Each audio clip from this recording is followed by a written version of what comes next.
That's awesome. I think we're live. Yep, we are live on Facebook.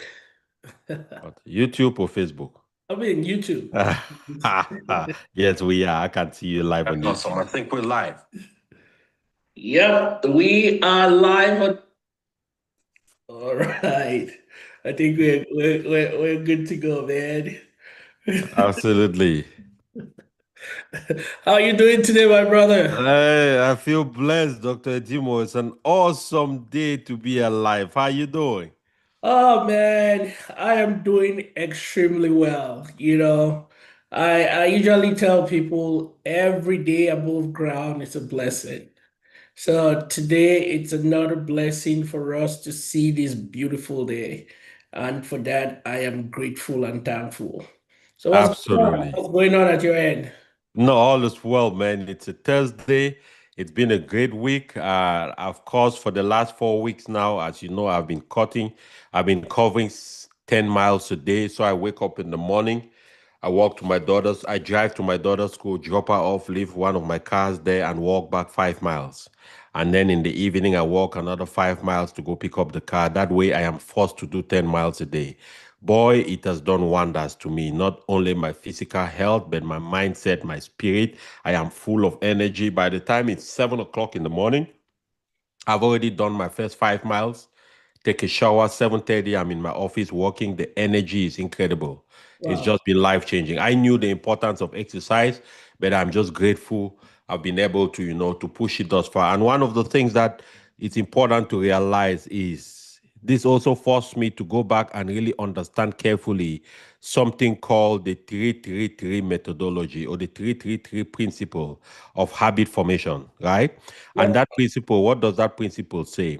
That principle simply says that, and it's by a very renowned psychologist and founder. It's called Richard Dunbar or something, right? Mhm. And he says, in order to get a habit to a place where it becomes second nature in your life, there are three steps that you must follow. The first step is you must keep that habit continuously for 3 days to build momentum.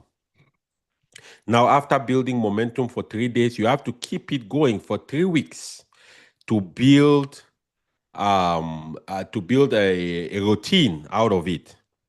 Now, after doing that for 3 weeks, then you got to keep it going for 90 days to build a habit now to be cemented in your subconscious in such a way that it's no longer an effort subconsciously to do it. You just do it no matter how it comes, right? So I'm actually now on week 4, and slowly but surely it's getting now to the point where even when I wake up in the morning, like today, which was a tough day as expected, the bones are no longer the same at 49. The body was trying to say, Gustav, man, you've been doing this now straight every day for the last how many weeks? You might hurt yourself. You might be a little too much. And I said, devil behind me. Behind me, Satan. Gustav, I've always been an admirer of you, and you continue to admire me, whether it's in the position of building wealth or building health, because Thank I you, brother. truly believe health is wealth. I Absolutely. see you looking very skinny and like a 25-year-old. I started following Now you. you're trying to make me feel good, doctor. Yeah, I started following you, even though I don't do 10 miles, I try to do 4 miles. That is So, that is something. and if you can see the chubbiness of my cheek are It's just shrinking. You know, absolutely. and I already feel a little bit, I woke up Yes. this morning, I did 10 miles on my bike. I Look was, at that. while I was watching CNBC. And after this, I might go play some soccer just to Look get at that. going, Look at that is But excellent. I That just is want to let you excellent. know that you're an inspiration, and just keep doing Thank you. what you're doing. So the thing is, in our world today, right? A lot of Correct. people they copy what folks do, but they never come back to appreciate them. Absolutely. Yeah. But again, Absolutely. as long as somebody benefits from what you do, that's what we are here for. And we are so happy to be on YouTube. So far we have about 5 people watching us. That is incredible. And And it's our first day on YouTube, streaming yep, live on YouTube. That yep, is beautiful. That is awesome. I'm happy someone is watching because yep. I knew it would take a bit for people to to really just get to know exactly what is going on. Yep. So, Just a minute, let me adjust this camera here, make okay. sure all is well. And let me see, let me just make sure. Awesome, awesome. Wow, Dr. Dimo, I'm excited. No, I'm For some for excited some for to. some reason the live images on YouTube looks a little more premium. No, I don't know if you noticed that. yep, it looks better than Facebook. Absolutely, because that is their specialty. Their Yep, specialty is video and long form video. That's why yep, they call it the University of YouTube. absolutely. I think it's a really, when we started this, it was like a joke, But I'll tell you, we have done over, I'll say about 20 to 30 of them so far.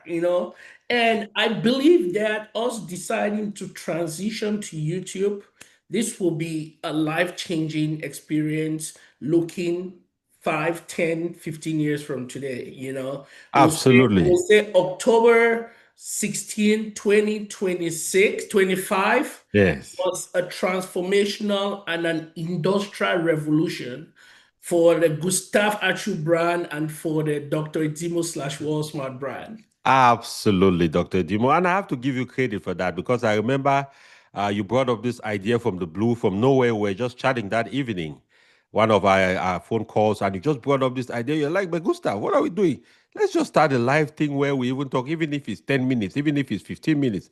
Should be told, guys, we had no plan. We had no topics to talk about. We had no idea how to go about it. All we had was just a desire in our heart to put our knowledge out there. And what does this mean to anybody listening to us? Guys, just start. Just start. Peter Lynch is actually one of the greatest investors after Warren Buffett. Peter Lynch is the greatest fund master, fund manager who lives, who ever existed, because this guy took a fund in Fidelity called the Magellan Fund. Mhm. Between about a 16-year period, he grew that fund continuously by 29% returns every year for over 14 years. He grew that thing from about 50 something million to $5 or $6 billion, right? And he said something very powerful, Dr. Edimo. Peter Lynch said, more money is lost by people who are worried and staying on the sideline, worrying and waiting for when the market drops to come in, than the money that is actually lost when the market drops. You So know, what it really means is there's no perfect time, just start. oh yeah, Dr. Edimo could have brought up that idea and I go, bro, you know what? Let's look at it again. Let's work on it. Let's make it perfect. This guy has a PhD. I mean, I've been, I'm an intelligent guy too, relatively. very And smart. Yeah, we very would have, smart, we man. would have wanted to overanalyze this thing, Dr. Edimo. Would Yeah, have wanted to say, you know what? Let's make it perfect. Let's have a plan behind it. Let's write a business plan. Let's see if we can agree on this. No, no, no, no, that's tough. We just started talking. Even till they talking to you guys today, we don't, after this meeting, we'll be talking about different things. Probably one day before the call, Dr. Edimo will hit me, or I'll hit him and say, bro, what are we talking tomorrow? Man, we got to get something to talk about. We'll come up with the topic and we'll talk about it. So, yep, guys, if you're finding value in this, it means it works. yeah. Don't get perfect. Don't get into paralysis analysis. Don't wait for it to be perfect before you go. You will never go. And for those that are joining us for the first time, please, we don't charge anything to put this incredible topics or discussions together. The least we can ask of you is just to subscribe to our channel so that it can reach as many people as possible. Because what we're teaching here, it might change somebody's life. It might change their next 10th generation, their life. So this is serious business. And all we can ask of you is to subscribe to our channel and just share the content if you find it valuable. Thank you very much. So, Absolutely, Dr. Dimo. my It's brother, a, today it's a very good day, man. it And is. today we'll be talking about building wealth, optimizing your portfolio, and staying ahead of market trends. Yes. I have some couple questions for you. But before we dive into the questions here, I'm part of the CNBC Investing Club. This is a very specialized club for Correct. for those that are really ingrained into investing and those that really want to continuously grow.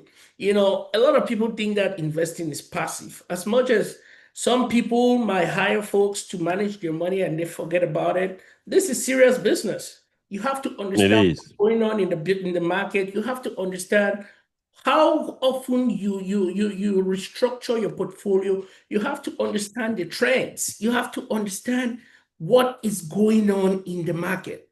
Looking at me behind there, if you see Jim Cramer and the king of NVIDIA, Jason Huang, he was at the CNBC 2 days ago, and I was listening to them.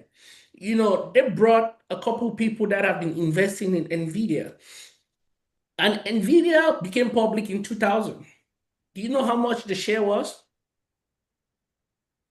I saw, I saw your status today with something like that. I think it was somewhere in the cents. Somebody bought $3,000 of it. NVIDIA was 10 cents. Wow. There were people in there in this meeting. There was a lady that put in $2,000 and bought 20,000 shares of NVIDIA. Today, she just right on the show, she sold her NVIDIA and pocketed $3.6 million.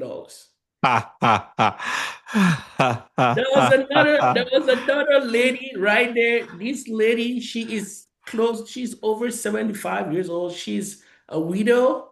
You know, Hmm. what happened? She was watching CNBC. She thought she heard about NVIDIA. The husband had passed away. They gave her some lump sum on retirement. They gave her about $250. She was like, what should I even do with this money? 250,000. Yeah, and Hmm. 50,000. She took 140,000 out of that in the year 2020 and bought Wow. NVIDIA.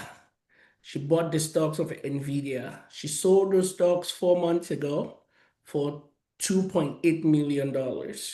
Right Wow. now, she was saying that she has two daughters that are 60 plus years, and they're in Venice and in Rome. She gave them her credit card to just go and splurge. Come Huh? Because I mean, at the end of the day, what is she going to do with all that money, man? on. And it's not like it's windfall that she was counting on. She has other sources of income, right? But I Yeah, think I think this too brings a problem, Dr. Edimo. It brings a challenge. It sounds all good. They bought 10 cents of Nvidia at that time. Nvidia made it through, and they ended up with millions of dollars, right? But you and me know that for every one Nvidia that survives from that era, about 1,000 other aspiring Nvidias end up bankrupt or something, right? So absolutely. these are the people who were actually, I would say, to a great extent, a certain amount of luck. Because at that level, when a company is still 10 cents, $1, nobody truly knows who is going to survive, right? Yep. So I would like to just before we continue, what is your take on betting on some of these smaller companies which are not proven yet, which are still, penny stocks and things like that? Naturally, I want to believe there's a small percentage of your portfolio that is on just taking a wild bet on some Yep. of these companies, right? Maybe a 1% or a 0.5% of your portfolio. But what's your take on that? Yeah. Before I even get to that, right? Another thing that I posted to my followers today was, I'm sure during COVID, you heard a lot about Beyond Meat. There was this. Oh, There uh-huh. was a stock called Beyond Meat. This stock was going crazy during the COVID era. Yes. It went up to, it was like, What, $196 or something? no, it was $172 in this peak. 172. Okay. Yeah. You know, I was just looking at some statistics today and something pop up on my phone. I The remember damn thing is 5 cents, I'm sure. Beyond Meat is 70 cents right now.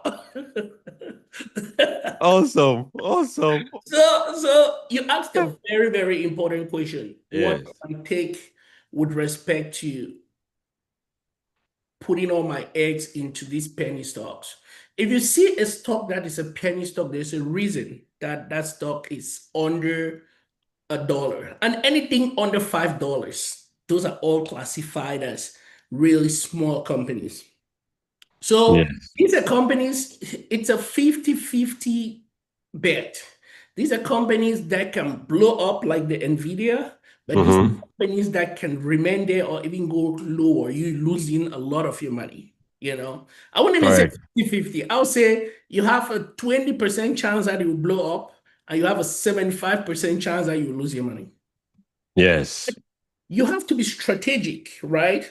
With respect to incorporating those kind of stocks into your portfolio. There shouldn't be more than 1% of your portfolio. Look at this lady. She invested just $2,000. Correct. If you have $100,000 portfolio, $2,000 is not gonna kill you. That's just That's 2,000, right. you know. But For sure. you shouldn't have a $10,000 portfolio.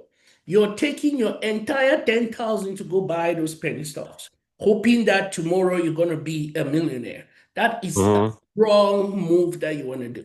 Like personally, again, this is not financial advice, but personally, I am doing my due diligence and I'm researching quantum computing because Yes. currently looking at what impact quantum computing is going to have on AI.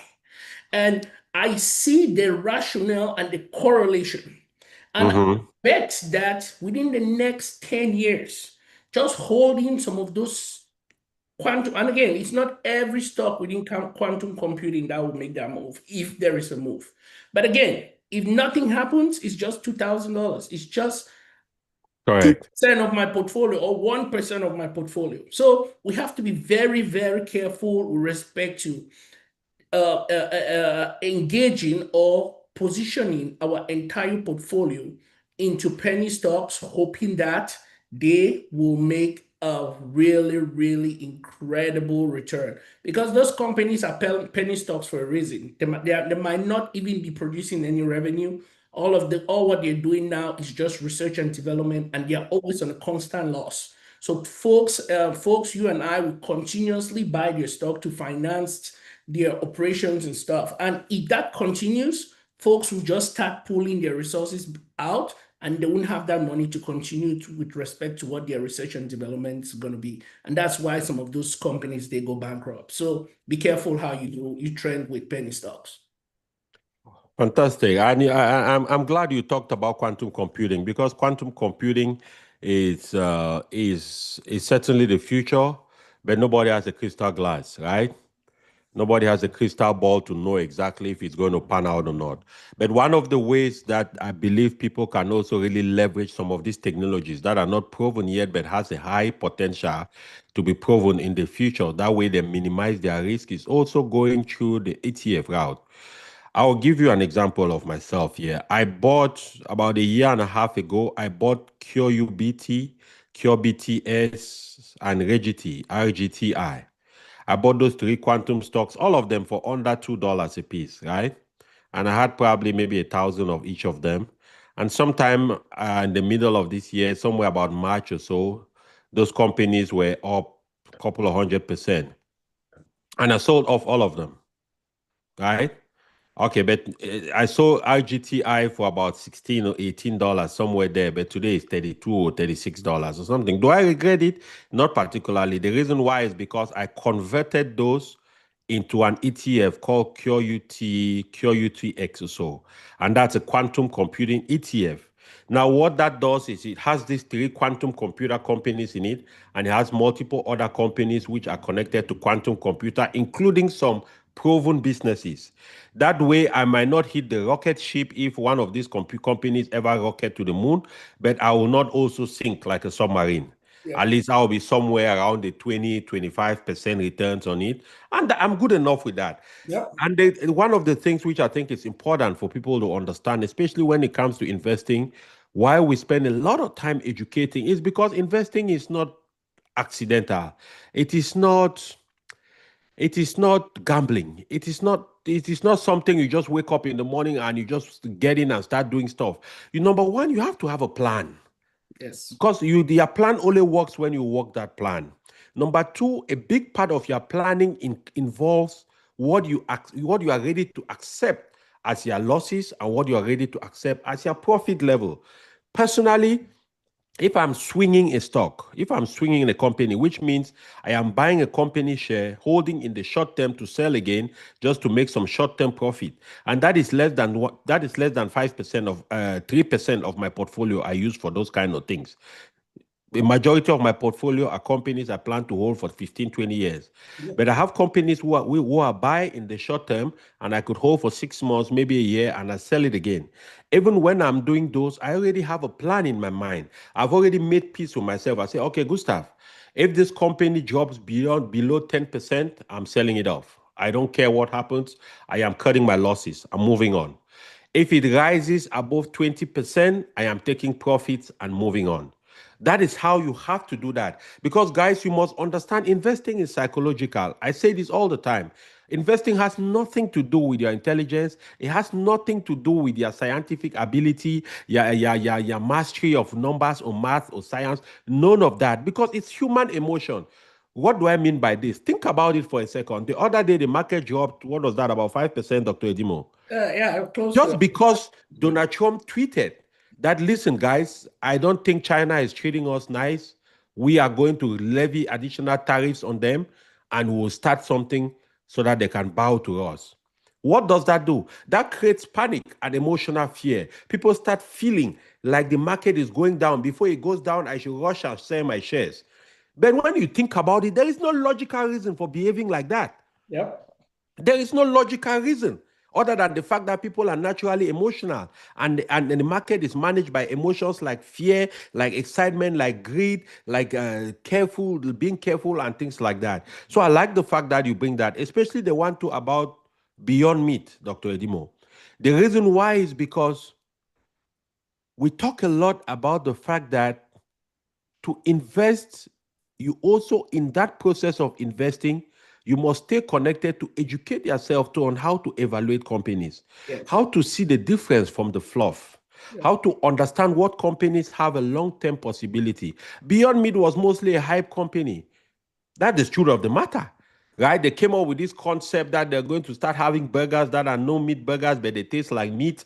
And this, like, listen, the human being wants to crush their beef. Yep. That's the truth. Okay, they do that. They go around now and pay some of these media people. They talk about it. They write it in newspapers. They write it in blogs. They hype about it. Pay a few YouTubers. They talk about the Beyond Beef, and people start buying the share. And what happens when people start buying? The price rises.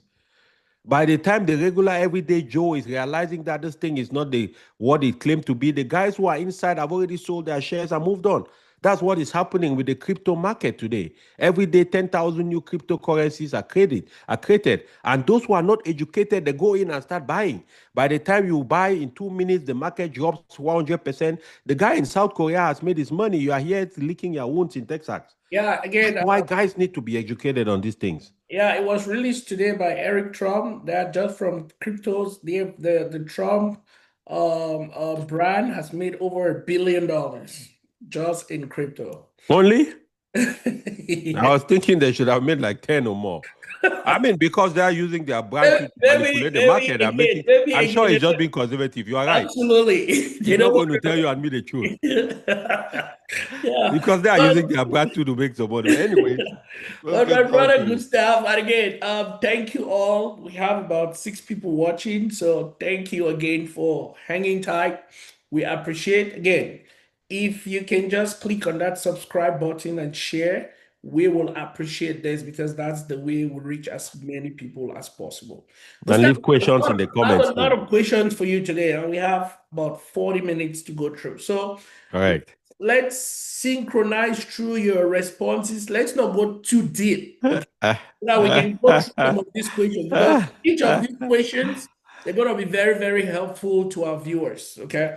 So the Correct. question here is what's the first investment priority someone just starting to build wealth? What's that first investment priority for someone that's just starting to build wealth? Well, first of all, Dr. Dimo, I just want to take the opportunity to congratulate you and your beautiful wife too. I was planning to do that at this point when we're beginning the program on 14 years of marriage. Boy, you have to be very proud of yourself. You have to be very proud of holding it together. And I know for a fact that one of the key pillars of your success, both on and off the market, at home and with your life, with your business and everything, is the fact that you're married to the partner you're married to. So big congratulations to that. And for everybody watching me, I'm not just trying to ginger Dr. Edimo. I really mean what I'm saying because one of the foundational secrets to wealth in America is marriage. Yep. Let me be honest, all right? Let me share a statistic here before I go to that question, Dr. Edimo, which I think is important. And why people sitting on the fence or worried about it should make sure they get understanding. In America, here is the deal. The median household income in America, the number one group with the highest median household income in America is the Indian community. Their median household income is $124,000 and their marriage rate is 94%. I want people to understand this. The second is the Chinese Asian community. Their median household income is $109,000 and their marriage rate is over 65%. Wow. The third is the white community, $81,000 median household income. Their marriage rate is 57%. The fourth is the Hispanic community. Their median household income is 63,000 and their marriage rate is 67%. The fifth is the black community. Our median household income is 52,000 and our marriage rate is 34%. They are projecting that by the 2020 and 50, if by 2050, if nothing is done, the marriage rate in the black community is going to drop to the lower teens. Why do I share this information, guys? Because it is important to understand the correlation between wealth building and marriage for those who get married or who plan to get married or who intend to do that, right? It's not a bad thing. Coming now to the question you asked, Dr. Edimo, what is the first priority for somebody who is starting to invest? The first priority for anybody starting to invest, knowing what I know now and what I'll tell them, number one is first of all to seek people, information, and knowledge that is headed in the direction they are trying to go to. Why that is important is because why the first thing is not necessary to just rush first and start opening an account. Why that is important is because number one, it surrounds you with the people and the information that is going to minimize your losses. Let me tell you, one of the biggest secrets of investing is not the growth of your account, but minimizing your losses. Warren Buffett says it, the number one rule of successful investing, don't lose money. The second rule of successful investing, check the first rule, don't lose money. What many people suffer from is that they start investing without an iota of idea of what they are doing, and they end up losing money. That is why I would say the number one priority for that person who is just getting exposed to investing, getting to learn about it, make sure you expose yourself to information and people who are talking and who know what they are doing about investing. Now, once you do that, you don't live in that space forever. Once you understand the bare minimum, you now can seek somebody to guide you, coaches like Dr. Edimo, myself, to guide you. And then you start investing at that time. What that does, you might not understand, is that, as I said, it minimizes you losing your capital. And that capital, when you don't lose it, the capital multiplies over time. Money that is available on the market multiplies. Money that is lost disappears. Period. There's no magic to it. Yep. Wow. So if I could understand you clearly, the first investment priority is with respect to building that mindset. Correct. Without Yes. that mindset, you're just going into the dishes and you might Yes. not even understand what you're doing. Correct. Secondly, and sometimes you might not build that mindset by yourself. You Most of the times you shouldn't. so you have coaches like you and I, you have people that can help you understand, give you the basics, and tell you how this thing has been working for the past 100 years and stuff, so that you get to understand what you're getting yourself into. Because Absolutely. the thing here is a lot of people they just hear about investing in the stock market. And again, what we just talked about, they jump in and get into penny stocks and they get burned.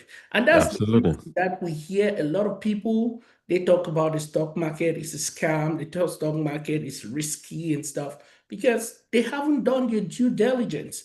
It's like if you give a key to a car to a 5-year-old, and all what he knows is to turn to ignite the car and to hit any of those buttons there, what do you expect? It's going to be a catastrophe It is. where most people have been getting themselves into because they don't take the training, the driving classes, they don't have a coach to help them understand how to drive this bus that they call the stock market. Great. True. So the second year is how should people balance paying debt and investing early? Because there is this myth. Um, That's a good one. there is this bit. We have people like Dave Ramsey. Dave Ramsey. Dave Ramsey keeps saying that you should pay off all your debt before you even start investing in the stock market. My question to you here is, if it takes you 70 years to pay your debt, so at 70 you are debt free, get broke. And I'm telling you, the world is very cruel to broke people. How are you going to deal with this, my brother? Listen, and by no means, for anybody listening to us, by no means we look up to Dave Ramsey. Dave Ramsey is a great mentor, he's a great leader. He's one of the people who really started my transformational mindset and knowledge acquisition about investing and building a lifetime of wealth. This gentleman has built $1 billion business by the sweat of his hands without debt. So I can understand why the philosophy and the foundational philosophy of his organization, the Dave Ramsey Companies, is based on not having debt, pay off your debt. It makes sense because for a lot of people, when you pay off your debt, of course, it gives you free cash to do other things. Number two, there's a psychological element that you feel better and you can sleep better at night. But at the present dispensation, where we are in the world today, it's not a one size fits all. I qualify it this way. And this is how I also coach my clients about managing debt and investing. Because as you know, when it comes to investing, there are three levers in investing.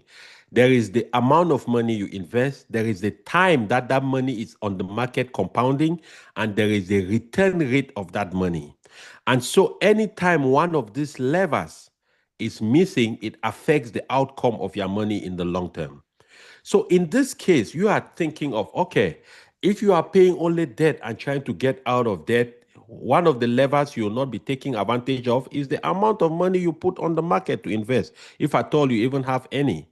Dave Ramsey usually talks about pay all your debt first, maybe using the snowball method or the avalanche method, right?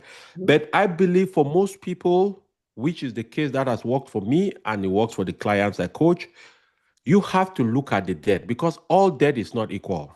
Mhm. The first thing you have to look at is the interest rate of the debt.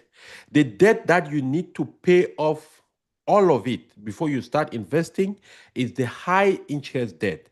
And when I say high interest debt, I mean any debt probably above 10% and beyond. The reason why is because the average return on the stock market is about 10%. So if you're not paying that 10% debt you are trying to invest, you are actually digging a hole for yourself. You Yep. are losing money technically at the end of the month. Now, let's say your debt, you have credit cards and things like that, which are even 20%. Now, when you are paying that 20%, you are basically making an additional 10% in available money for the future that you can use to invest if you look at it relative to the percentage on the market. So my position on this thing is all debt are not equal. You have to look at those debts one after the other. If it's something like a school fees loans are generally about what, 5%, 6%. Listen, you can't just be making the minimum payment on those and use the other part of your money to invest on an S&P 500 fund, right? Because when you even look at the 6%, even the interest on that 6% over time will never be worse, will never be beyond what your 10% is being generated on the stock market. Not to talk of if you work with coaches like us who know what we're doing, who can help you maybe get 12, 13%, it even makes it better. Yep. So when it comes to debt, I believe very strongly that number one, it has to be analyzed on a case by case basis. The debt you have to pay off first, which means you have to stop everything in your life and pay off first is high interest debt like credit card. Because those debt carry 22, 25, 30% interest, for God's sake. You are killing yourself if you are trying to pay minimum payments on those things. A $5,000 credit card, you're making minimum payments, could take you another 7 to 8 years to pay it off. And by the time you pay it off, you would have paid off about $25,000. 20,000 gone to waste in interest. So you must understand those concepts about interest rate arbitrage. That's how they call it in financial terms. But in simplistic terms, what it just means is the cost of money. Yeah. Wow. You know, one thing I like about you is that brain of yours, man. There is, I'm reading your book, it just correlates and bring everything into perspective. Thank you. Just to add on that, especially with paying down debt, right? Like with the folks that I coach, as you talked about, look at the interest rates that you're paying. Yeah. Also, we have to identify the elephant in the room. A lot of these folks, how did they even get themselves into that debt? Because again, there are a lot of people that I have coached that they have dealt with the debt, but if you don't deal with that mindset of it, they'll They're getting back into it. get back. True. Yeah. Very And it true. comes back to the discussion that we had the last time with respect to we are in this world, we are living in competition. I asked you a question last week. If you were thrown in a forest by yourself, will you maybe live in the same house that you're living? Will you drive the same car that you're driving? Will you have all the suits and all the stuff that you have? You know, Probably not. Here probably we are in not. t-shirts enjoying our show. There you go. So probably not. So everything starts with that mindset. And just to piggyback on what you said with respect to looking at the situation from an individual's perspective, right? Some Mm-hmm. folks, again, if your credit score is not good, again, most of your debt will have high interest. Mm-hmm. So the first thing is to address that elephant in the room. Why are you spending your money? Why haven't you been paying down your debt? Why is your credit score? Mm-hmm. Because if you have a good credit score, you can get 0% interest credit cards to pay down that debt, and it gives you 18 months without you paying anything. So those are some of the strategies. Again, Mm-hmm. now, to us, these are certain things that we deal and help our clients as well. Even fixing your credit score. Fixing your credit score, there are multiple ways that we can help you fix your credit score at a very little fee. So this is something that, again, don't just sit back, ignore your positions, ignore your financial situation because you think that it's going to cure itself by night. Remember, success is rented and the rent is due daily. So you have to That's a take, good one. yeah, you have to take all of these into perspective if you want to make strides going forward. Next question, my brother Gustav. How are you personally preparing or positioning your portfolio for a potential AI correction? You understand we are living in extraordinary time, industrial Yes. revolution 2.0. Artificial intelligence and AI is transforming the world that we are living today. Everything that is moving is being attached with AI. That was what that statement came from Jason Wong. So if anything that is automated, they'll be incorporating AI into it. So there'll come a point in time you just order your lawnmower, it will go out there and mow your lawn, make sure Mm-hmm. everything is good, and it positions itself back into the garage. So a lot of companies are spending and investing into this term they call AI. First of all, what is AI? And what are those companies that have been partnering with each other?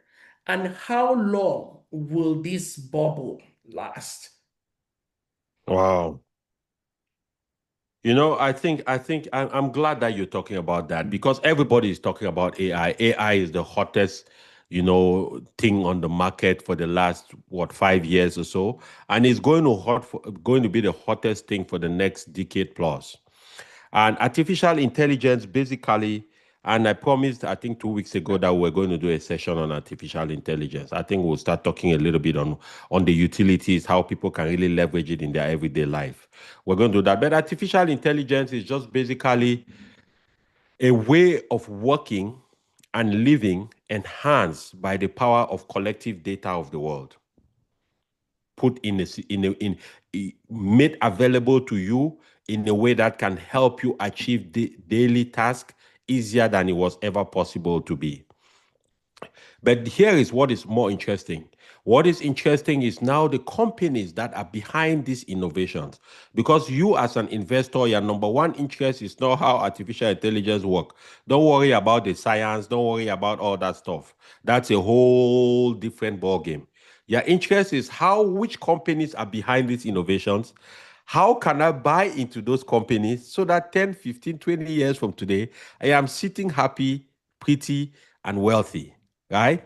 And the beautiful thing about artificial intelligence is that, number one, it has come to stay.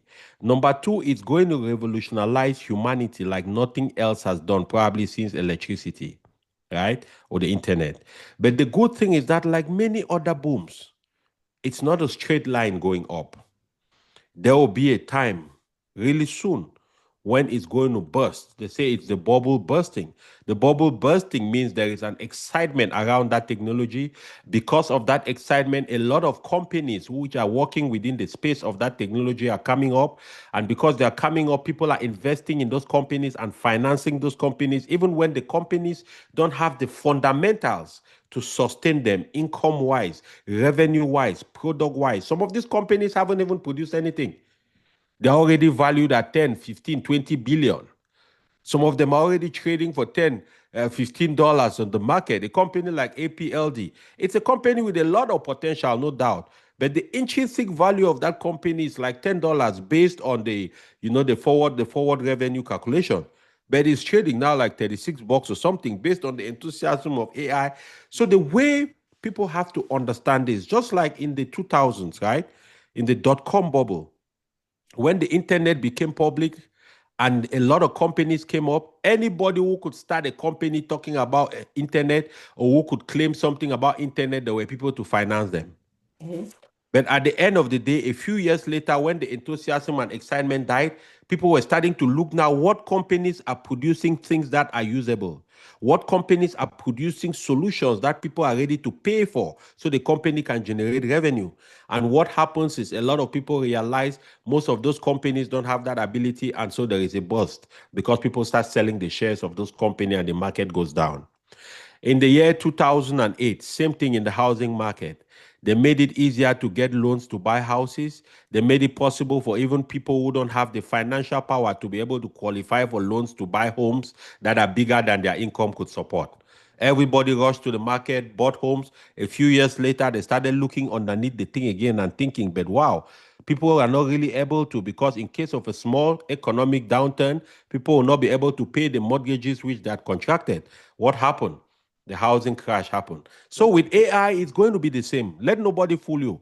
It's going to be the same. There's the excitement now. People are buying all kinds of companies. You're hearing people talk about all the companies. But one of the things, if you notice on our platform, we talk mostly about companies that are proven. And I want you to listen to me carefully here. If you weren't paying attention, pay attention now, because this is the crux of the matter. The AI bubble is going to burst. It might be this year, by the end of this year, it might be next year, it might be the year after, but it's going to cool off. And when it cools off, what is going to happen is that the companies that, number one, don't have a solid financial backing, which means they don't have enough reserve in their bank account so that in the case of downturn, they can still sustain the business, they are going to disappear. The companies that have no products available on the market that people can buy and give them revenue, they are going to disappear. The companies that cannot innovate, they are going to disappear. So while you are getting excited, you are buying AI companies, you must understand the mid, short, and long term projections of those companies. You must ask yourself, is this company going to be around in 10 years? And it's not how you feel, it's about how the numbers of those companies come true. What are their revenue? What is their debt to revenue ratio? What is their debt to stock price ratio? All those different things, right? The second thing, and which is how I am preparing for this correction, is that I am dollar cost averaging into my favorite companies, the ones I plan to hold for 20 years.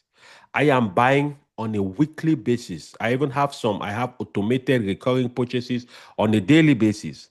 Now, while I am doing that, I'm also parking some money on the sidelines. What I mean, for example, if I have $100, I'm not going to invest the entire $100 every week. Every week, I'm going to invest about 70 cents, $70 of that, and I'm going to keep $30 because I know that in the next few weeks or in the next few months there might be a correction, and when the time of correction comes through, that's when the companies are on discount because they have dropped 20, 30, 40%, and that's when I'm going to scoop them for cheap. And this is generally a very valuable investment practice. A healthy investment account must always have cash reserves for opportunities that come while you are dollar cost averaging. And when the opportunity comes, there is a major downturn or a major correction of the market, then you can use that money to buy a few more shares than you typically buy when you are dollar cost averaging. So that's how I'm going to go about it, Dr. Edimo. Wow. Impeccable, man. Impeccable. Impeccable, man. Yeah. So the thing is, what signs will make you start reducing that exposure in AI when you think that again this bust is about to happen? We lost you here, Gustav.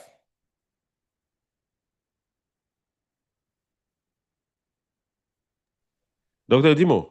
Oh yeah, we Yes, lost. one more. My little girl needs me to drop her at school. I know, man. It's not easy. Uh, So let me take one more and then you can finish the podcast okay. as a solo Since podcast. Is that okay? yeah, one more. We'll go to just the last one here. Then Yes. again, just make it short. What's the Uh-huh. most overlooked world building move missed that investor missed nowadays? The most overlooked wealth building move that investors miss nowadays is trying to overthink it. A lot of investors hold a lot of money on the sidelines. I was talking to a client today. The client has an emergency fund of 110,000, and I'm like, "What do you want to do with 110,000 as an emergency fund?" Well, I'm worried the stock market might crash and this and that. I said, "No, but your money is crashing faster because inflation is destroying that faster, right?" So I think people are trying to over scientifize this thing. People are trying to overthink it, and people are too scared, and they're believing that they need to have a certain kind of knowledge to Okay. overcome some of these things, right? Mhm. The drive for me is just about 5 minutes, so I can be back in 10 minutes. If you can just keep going, I'll meet you back in 10 minutes. No, I think we've been here close to 50 minutes. I think that's Oh, really? fine. Oh, Yeah, yeah. I really without apologize, Dr. no, Edimo. no worries. So, When you have last kids, thoughts. yes. The last question here. Give us one or two of those stocks that you plan on holding for the next 20 years that you're buying right now. There's one I am buying right now, which I didn't have it for a long time. Costco. I plan to hold Costco for a long time. I just started a position in Costco 1 month ago. I plan to hold that for a long time. Of course, we have the Magnificent Seven, the Teslas, and all of that stuff. And then the other company that I'm planning to hold to for a very long time is AMD. AMD. Okay. Yes. Right. The last words before you leave. Man, it's always a great plumping pleasure just being here on the platform and sharing this wise information that we share every day, right? And one of the important things that we need to remember, and I need to remind everybody who listens to us, is the fact that the sooner you start, the better for you because it gives you a chance to get ahead. It gives you a chance to start producing some significant amount of value, and it gives you the ability to build something meaningful for the future. Beautiful. And again, it's as always a pleasure. One thing that I Sure. want to leave with people here today, legacy is not what you leave for people, it's what you leave in people. So what Yes. we're doing here today is to leave a legacy that will last forever, that will continuously build waves and touch someone's life in one way or another to continue to touch generations to come. As always, my brother, another Thursday. Thank you for joining. Until Absolutely. I'm excited about this YouTube transition, man. It's all going to be right, fire. man. Guys, share this video, subscribe to the channel. Make sure you invite your friends, family to join us every Thursday, 4 p.m. Central Standard Time, 5 p.m. Eastern Time. We're going to be here every week. That we are sure. Absolutely.